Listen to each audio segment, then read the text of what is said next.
Michael Emery, also known as Slow Baja, and I want to tell you about my 1971 Toyota Land Cruiser FJ40, which is known as Slow Baja.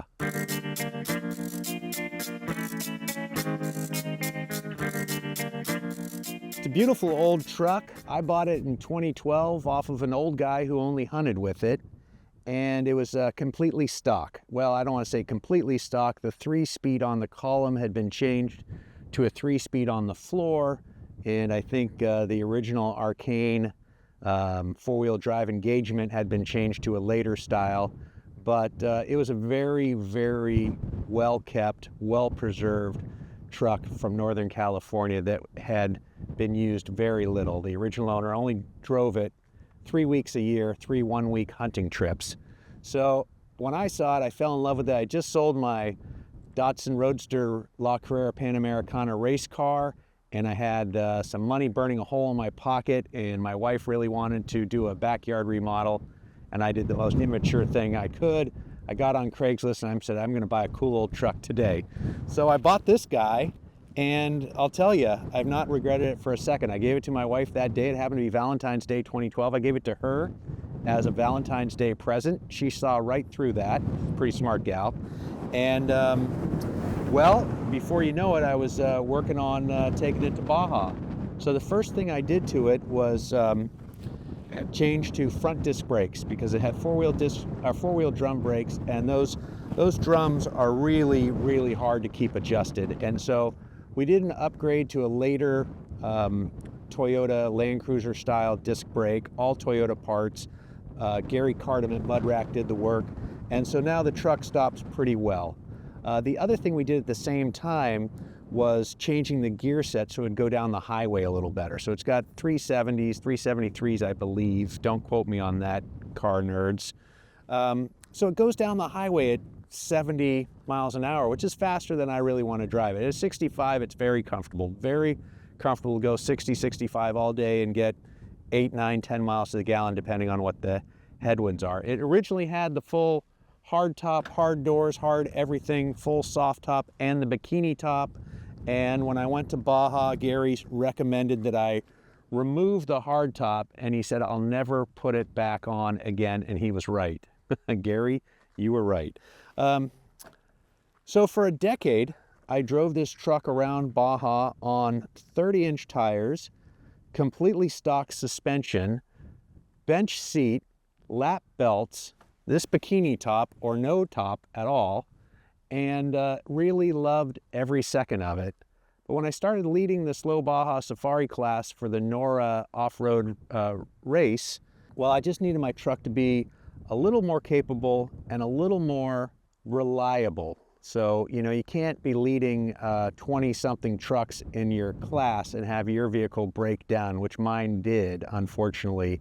I had a couple problems one year. So we went through the truck, got new suspension, which is an ARB Dakar suspension. It came from my friend Kurt Williams at Cruiser Outfitters, and I will strongly plug Cruiser Outfitters and Kurt. He's got a great staff, and they were able to sort out what I was doing with the truck, what the sort of accessory weights and whatnot, and get this thing sprung properly. And it really does go down the road pretty damn well. My friends at Yokohama, because I was leading the class with Nora, helped me out with these big, beefy Geolander mud tires. 15-inch, what are these guys? These are 1532 by 1150 R15s. It's a big, beefy tire for my liking.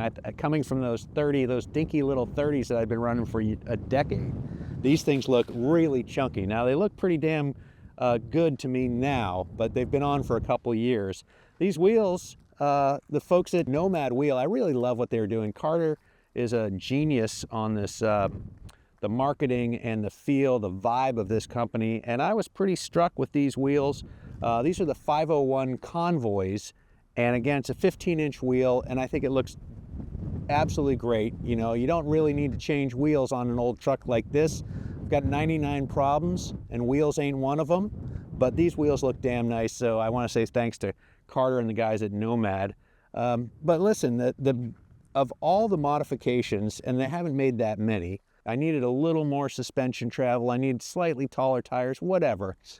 I broke my seats, my old bench seat, and those seats were killing me anyways. And I'd had them rebuilt. I had new foam. I'd had the frames trued. I had seat heaters put in them with stealth switches underneath so no one would ever know that I had heated seats and that. But every time I came back from a Baja trip, I literally had $800 or $1,000 worth of work that I had to do on my back. Massage, chiropractic, acupuncture. I herniated a disc. So I was in Baja, I was on the side of the road during a NORA, I think it was a 500 that year, and the seat had broken, and the Mag 7 pits had my seats out, and they were welding the frame, trying to get some temporary fix on the side of the road. And this guy pulls up, and he's asking me questions about my seat, and I'm a little kind of frustrated anyways. And then I just kind of realized, you know what? I should not be that guy. The guy I should be is the guy who pours Fortaleza for anybody who has questions. And so I'm pouring Fortaleza, which that year happened to be still strength, which is illegal in Mexico because it can be sold in the States, but anyways, fabulous, fabulous, fabulous tequila. And this guy who's watching this work on my seats and asking me a bunch of questions on my seat, it turns out it's Toby Pond, and he runs Shieldman USA. So before you know it, I'm home, and Toby and I are talking, and I'm a little OCD, I'm gonna say that. And I didn't want to make, too many changes and have, my truck not, it was so original. I just wanted to keep it that way. And I had these 1976 bucket seats that I was going to restore. And it was probably going to cost me $3,000 to restore these seats and add heat and do all the stuff that I was going to do to them. And Toby said, I'm sending you these seats, these Shieldman seats. You can pay me for them when you can. And I'm like, son of a bitch. So he calls my bluff, and literally like 2 days later, the UPS guy pulls up and these big boxes drop in front of my house, and I've got these seats. So I sold the stock seats that I had, the buckets that I was going to replace my bench seat with, and that allowed me to get the first down payment back to Toby. And anyways, long story short, these Shieldmans, I've got the Vario on my side and the Vario XXL for my Mexico travel buddy Ted Donovan. He's a big boy, 6'3", let's say he's 240, Ted. I'm doing you a kind one right there, buddy. 6'3", 240.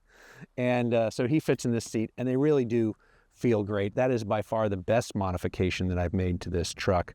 But other than that, if you get taking a look around here, it's pretty damn stock. It's still got that big bus driver steering wheel, this guy. When I put the seats in, I added a Tuffy console, so I actually have one little locking thing in this truck. It's wide open. Help yourself. What do you want? Come and take your pick. Right now it's filled with gear for a 2-week Baja trip. It's also filled with, I'm bringing baseball gear to the kids in Baja these days. So if we can take a little walk around the back. Got Daniel on the camera. Hello, Daniel. Hello.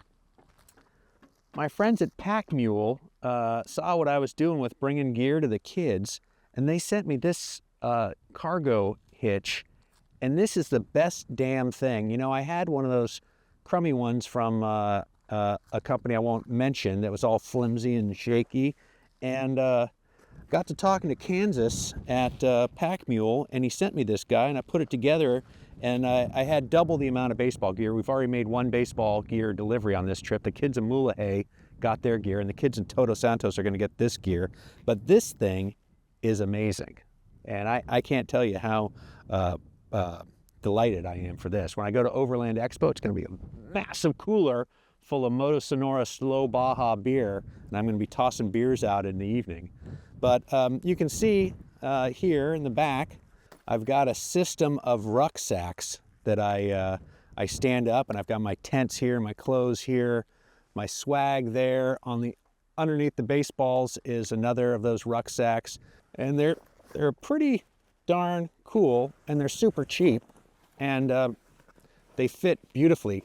Underneath all this stuff is a toolbox that came with this truck that was on the previous owner's father's 1948 Studebaker. So it had been with this guy for a very, very long time, and I had to do some fast talking to get him to part ways with that toolbox. And it fits beautifully in the back, and I love it that I've just got an old wooden toolbox that after, 14 years of driving around Baja, I beat the hell out of the thing. It's only got one latch left on it. But this truck is a good old girl, gets down the road.